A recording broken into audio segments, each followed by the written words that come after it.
Kenny's already made it multiple times.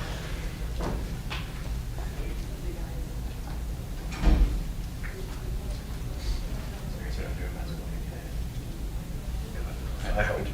I don't. Right, I'll go with watch.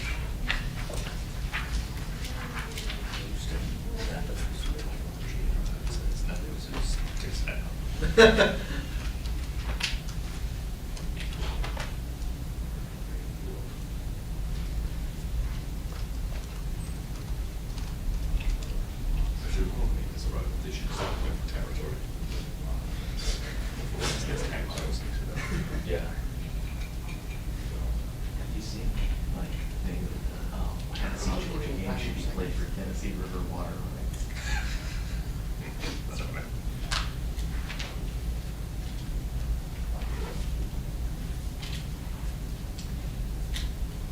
That's the idea of this game.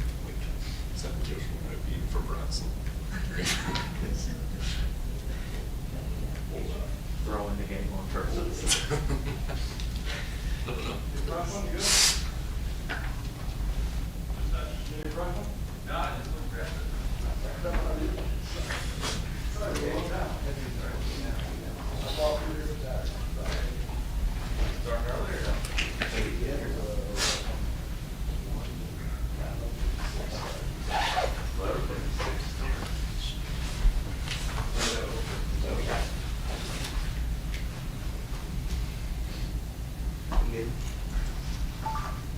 We're good. We're good. We're good.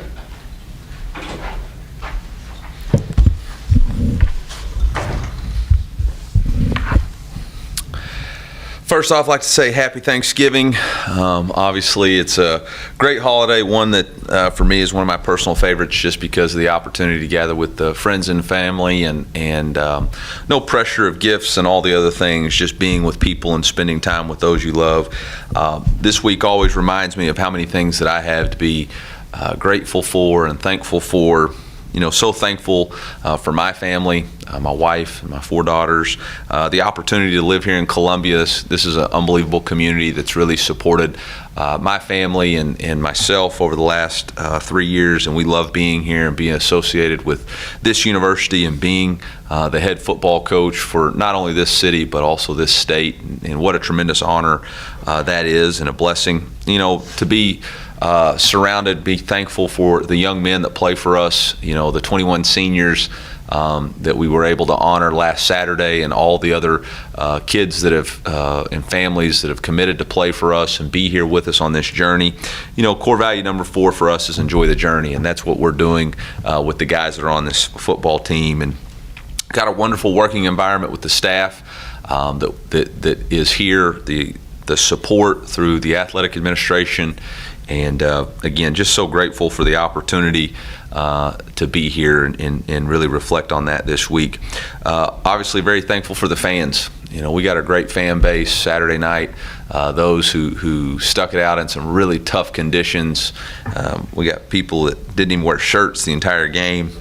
Need to check on those guys this week, make sure they're healthy. But just really appreciative of them and our fan base and the support, and really need them to rally this week. You know, got a very difficult challenge ahead of us. Obviously, rivalry week in a game, the Battle Line Trophy versus Arkansas, and we need a big home field advantage. And our student section has been that for us. And I know they're on Thanksgiving break, but don't eat too much turkey. Get over the tryptophan. Get here for Friday's game, and let's make sure that our student section is rocking, that we're loud on third downs, and we give our team a huge advantage with the environment that we play in. Obviously, Coach Pittman's done an excellent job at the University of Arkansas, and they've got a really good football team. They've had a lot of consistency in their coordinators. Obviously, they've maintained the same 3 coordinators for 3 seasons. You can tell that they play fast within their schemes. Offensively, their quarterback is the engine that makes them go. Obviously, this will be the 3rd time that we've played against him. Golly, I hope he's graduating or going pro or something. Holy cow, he's an unbelievable player. is able to really throw the football extremely well. He's a physical runner, but I think the thing that separates him is his ability to read defenses, and then even when protection breaks down, make the first defender miss, whether they're on him or not, and then extend plays. The play he made against BYU before half that led to a touchdown drive is as special a play as you can make as a quarterback, and just have a lot of respect for KJ as a player, and know that he's also a young man of high character. So going to be a very difficult challenge for our defense. Raheem Sanders, Rocket, is a tremendous running back, got great patience. They do a really nice job with their schemes to get him the ball in space. The transfer, Jaden Hazelwood, is a dynamic wide receiver that they use a lot like they did with the Burks kid last year, so they have a very good understanding of what they're trying to do. Defensively, they're very multiple in their scheme.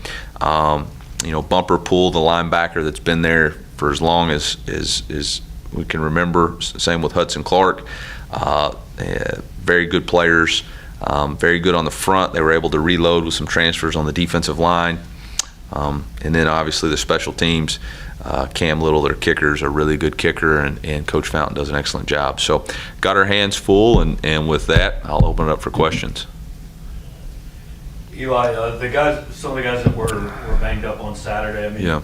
Were those situations where in a different game they might have been available, and then what's Barrett's status? Yeah, the only injury update that I have for sure that would be limiting for this week is that Xavier Simmons had a non-contact knee injury on the kickoff team, and he'll miss the remainder of the season. And really hate that for him, as we were playing him in one of his 4 games and trying to let him. He had a Liz Frank injury when we first got him on campus, and it took him all the way to August to get back, and really had made some progress, and was excited for him to get his opportunity. But obviously he's going to be out for the rest of the year. The rest of those guys, it's just Monday. We haven't even got to a practice yet. We have meetings today at 1 and go to practice. So we'll have more of an update when we release our injury report. But, I think, yeah, absolutely. Some of those guys, if they could play, they would play. But the athletic trainers and us decided, for that game and those situations, that they didn't need to return. And we'll get those guys healthy, and we'll see who can play. And if they can't play, then next man up. I know the focus last week was obviously on the seniors. How much does maybe the focus and message kind of shift? Obviously, it's a rivalry game, but bowl eligibility on the mind at all? Yeah, the only thing we're focused on is it's a rivalry game and it's trophy week, and that's it. None of the other stuff matters. The most important thing to us is that they have a trophy and we want it, and the only way to get it is to play our best game, and to prepare the way that we know how to prepare, and to play with unbelievable effort. And that's the focus, and that's why we did senior week last week. This week is all about rivalry week, Arkansas, and the Battle Line Trophy, and whatever happens after that happens. We're just focused on trying to win that trophy. Coach, how do you guys manage the Thanksgiving, and where the players can go home, or you guys got to feed them, and how much steak you eat, and all that type of thing? Well, we got some big guys, so they can eat quite a bit. It is a little bit difficult on our players and our team, especially with the game being on Friday. And so, we will have a Thanksgiving family dinner with our team immediately following our fast Thursday, and then we'll give them a couple hours to go be with their families if that's what they choose to do. But we'll be in the hotel on Thursday night, like we would normally for a pregame. So it's one of the sacrifices that college football players have to make in college athletics, and it's difficult, and but it is what it is.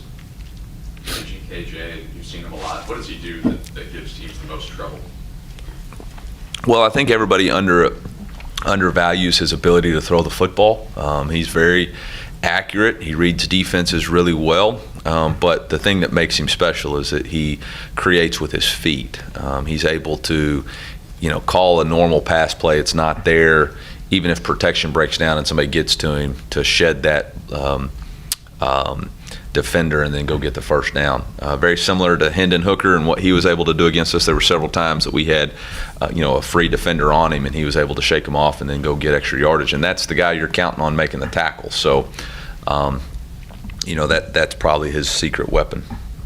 Eli, Arkansas's pass rush leads the SEC in sacks right now. What kind of challenges does that group present? Yeah, I think, obviously they have a great scheme that creates havoc on defense because they're coming from multiple angles and they're really not attacking necessarily gaps, they're attacking space.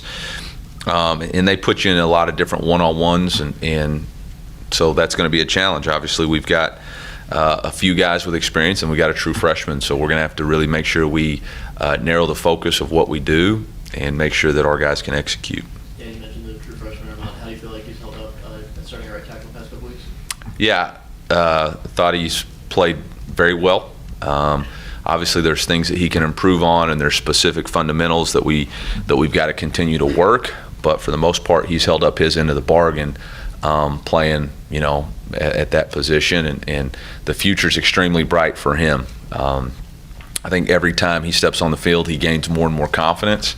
And when you play with a high level of confidence, is as big and as powerful as he is, that's a special thing.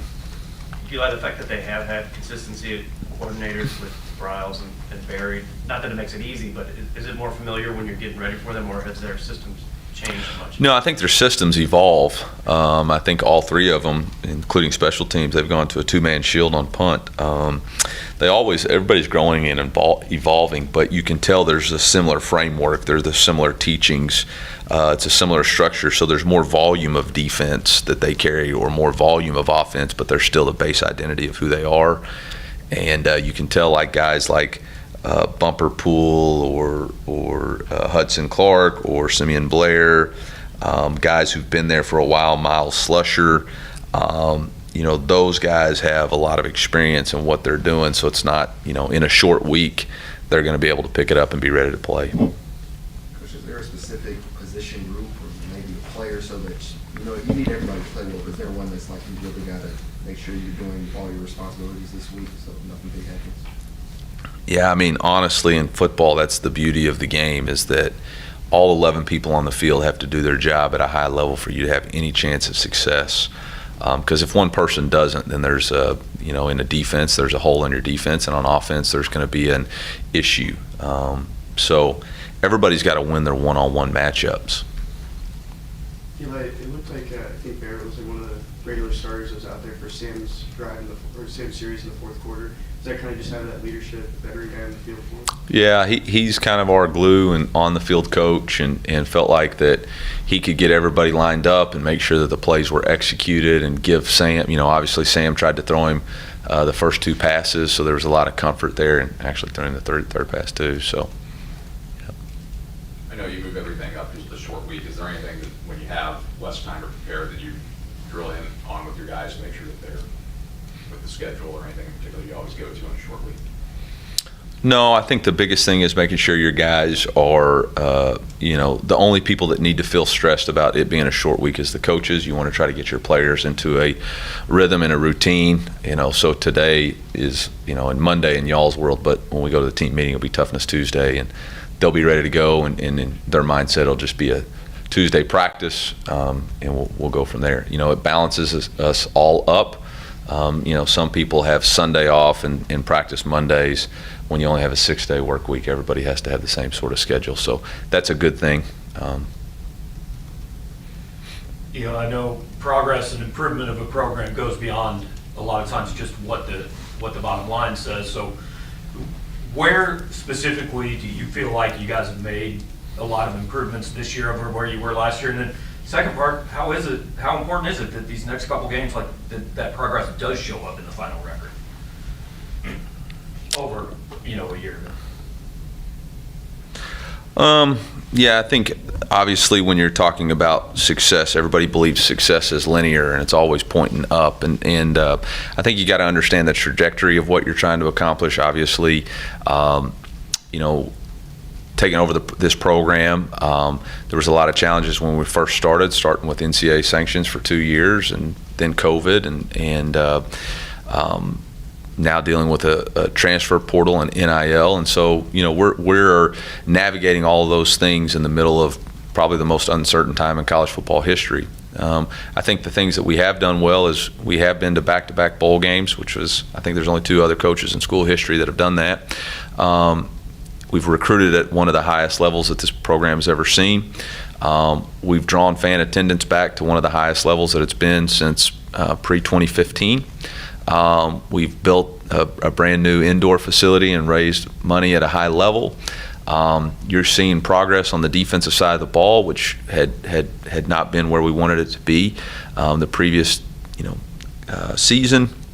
And then offensively, obviously we are not where we want to be as far as the amount of yards and points, but we are dealing with a pretty young football team when you're starting a redshirt freshman center.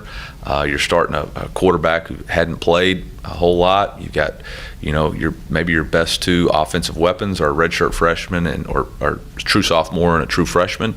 So the future to me is really bright. We're starting a true freshman at right tackle. We had a redshirt freshman make his first career touchdown catch at tight end.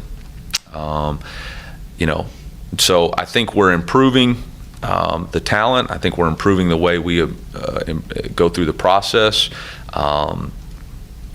And so I see a lot of growth. I see a lot of things to be excited about. I think you also look back at, football is all about gaining momentum and confidence as you continue to build. And looking forward to what lies ahead, I think there's a little bit more favoring schedules that maybe allow for an opportunity to gain a little bit more momentum and confidence as we continue to build this program, and appreciative to our administration for realizing that it's all those things working together in sync to really have a program take off. And obviously we all want to have it to be straight up linear, but very rarely in my life has success looked like that. It's always been a process and building, and there's days you stub your toe, but it doesn't mean you just cut your toe off. It means you keep going and go back to work, and that's frustrating for fans and it's frustrating for people, but it's not frustrating for me when I see the vision of what we can accomplish and the vision of where we can go. Eli, I saw the report that Bushampton's calling plays now. What went into the decision to have him do that? Where did you see that report? On 3. On 3. What was the source? Sources. Yeah. I think there's a lot of talk about play calling and all that stuff. I mean, we have an offensive staff that puts everything together, and we go through all the situations, and then whoever's dialing up the plays at that time is a collective effort anyway. So I don't get caught up in too many sources and all that different stuff.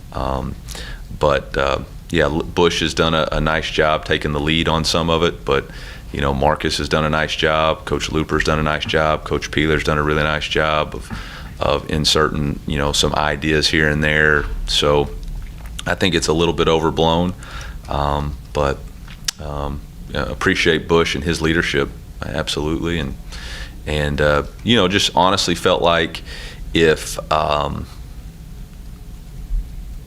just provide a spark. Maybe that was something that would spark us. Actually, jumping back to the growth you mentioned a little bit, how have you seen those younger guys that you mentioned kind of grow throughout the ups and downs of the season, maybe mindset-wise on the field? Yeah, I think it's maturity. I think when you're young and you're disappointed with the result, you kind of make it about you, but you realize it's a process, and you got to continue to grow and develop. And I think that's really where we're seeing some growth is we have some young guys with talent, but it's got to be consistently displayed, and we're doing that. We're starting to do that. We're starting to gel, and I mean, we're getting better. Eli, when you look back on a season that's had so many close losses and frustrating losses, is there any sort of extra incentive to get a win in the final regular season game to get that record to where it maybe should be?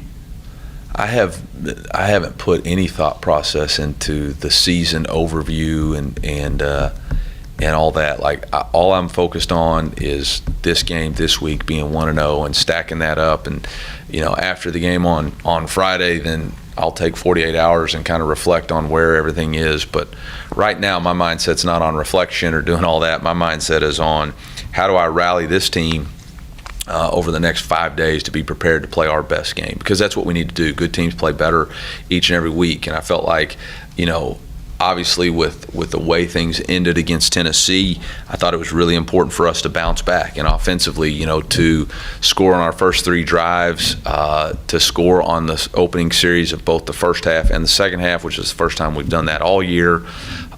There was real growth there to convert some big third downs. We converted a 4th down. I was really pleased with that mindset. Defensively, I thought, to force 2 turnovers, to get the pick 6, to force pressure, to limit their explosives, to really make them drive the ball, which is not something we had done the previous game, to give us some momentum again. I thought that was really important to build for this week.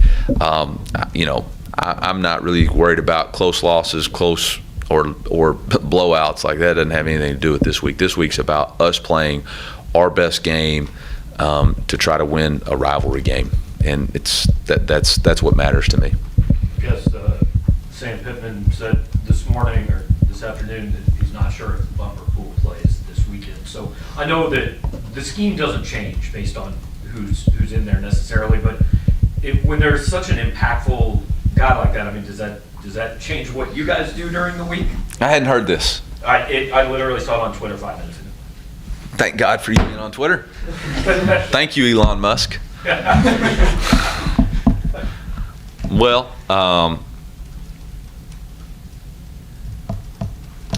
I think Sam's just throwing out rat poisoning. That's what I think that is. I think that's rat poisoning. I think Bumper Pool's a tremendous player, and he's a tough young man, and he plays his guts out. And I would be shocked if he didn't find a way to play in a rivalry game.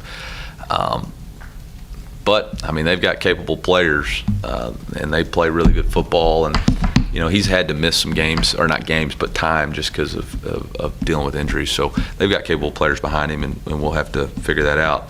The interesting, I'm not gonna let that tidbit go.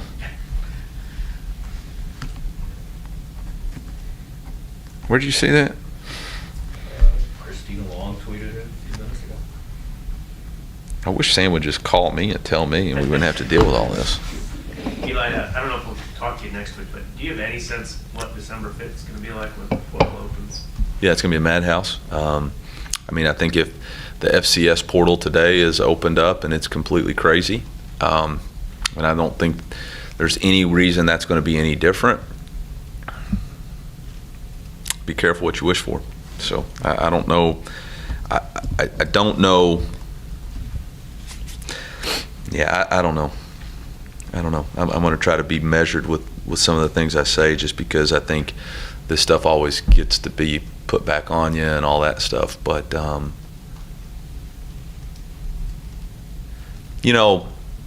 I think back to the question talked about growth, and very rarely is growth just like this, and very rarely in life, whether it's the story of bamboo, who bamboo grows very little for 6 years and then 6 weeks will sprout 6 feet, whether you're talking about my father-in-law who's a farmer, and you don't plant seed and it grows the next day. You got to go through a spring, you got to go through rain, you got to go through mud, you got to go through heat, and then something great comes and bursts through the ground for that.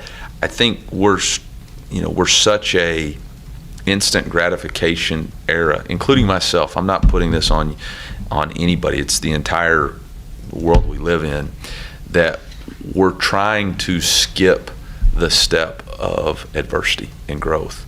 And you're never going to be able to skip that in life. You're always going to have to face it, whether that's in your marriage, whether that's in your job, whether that's raising kids. And I know what's happened. We want to, as parents, as older people, we want to help the next generation not have to face some of the hardships that we faced. But man, the greatest generation in the world is the greatest generation, because they faced the Great Depression, they faced the World War II. They figured it out. And I just worry about, there's going to be players who leave our program and I love them dearly.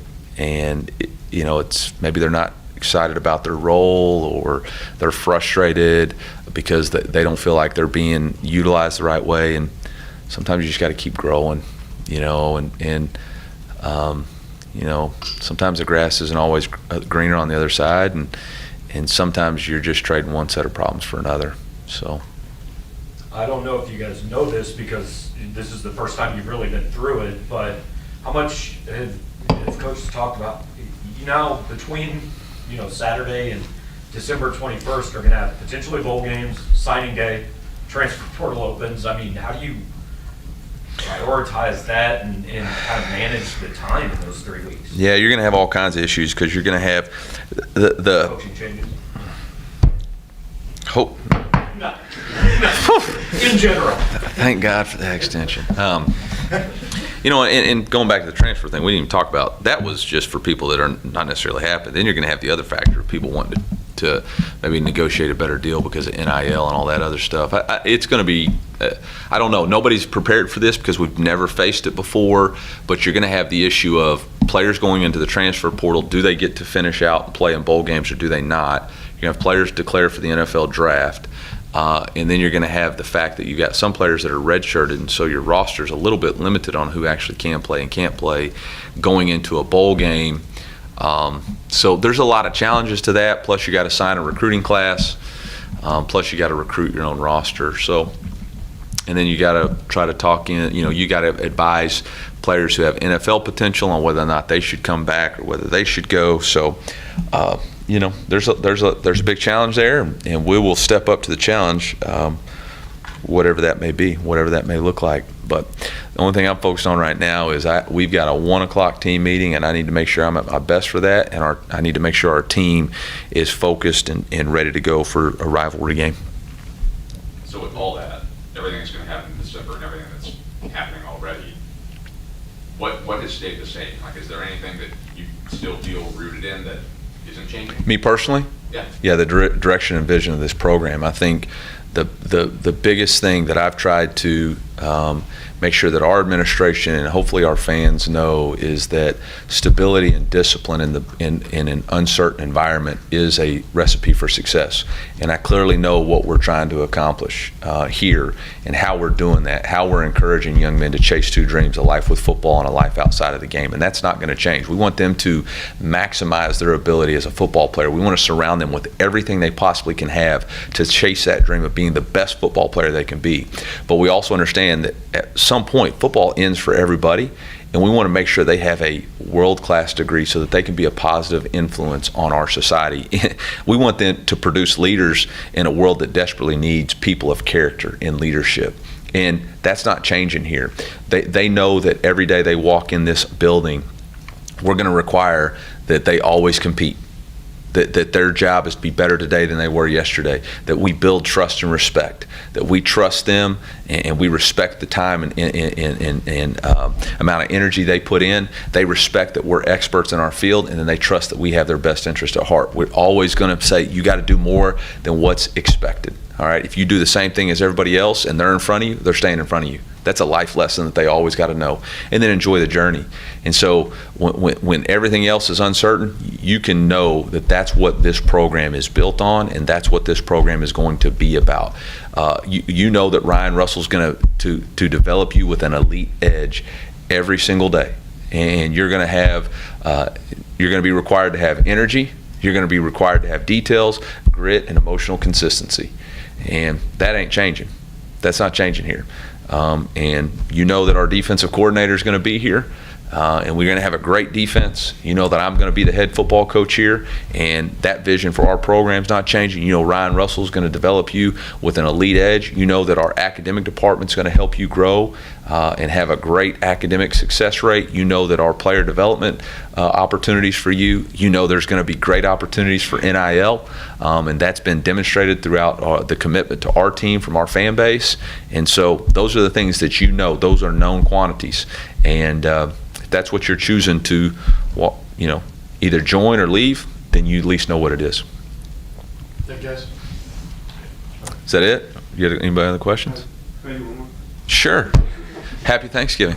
Eli, you kind of mentioned, like, trying to find another running back kind of take some of that work off Cody. I think it was like 3 weeks ago, we had a bunch of carries. Maybe kind of found someone that's consistently doing that. Man, I thought Cody had his best game of the year, as consistent as he was last week. And so, this is a rivalry game, and this is going to be players make plays. And it's going to be kind of like Game 7 of the World Series. If we got to put a right-hander in for this play, and we got to put a left-hander in for this play, and we got to pull whatever we got to do to win this game. So I'm not really worried about who's taking it off of him. Whatever we got to do to win, whatever players got to play to make a play.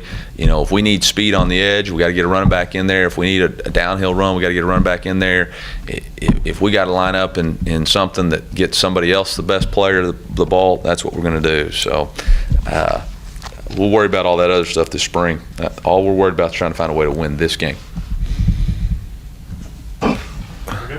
Uh-oh. The other thing I learned on Twitter is that Sam Pittman does not have TikTok, so. That's good for everybody.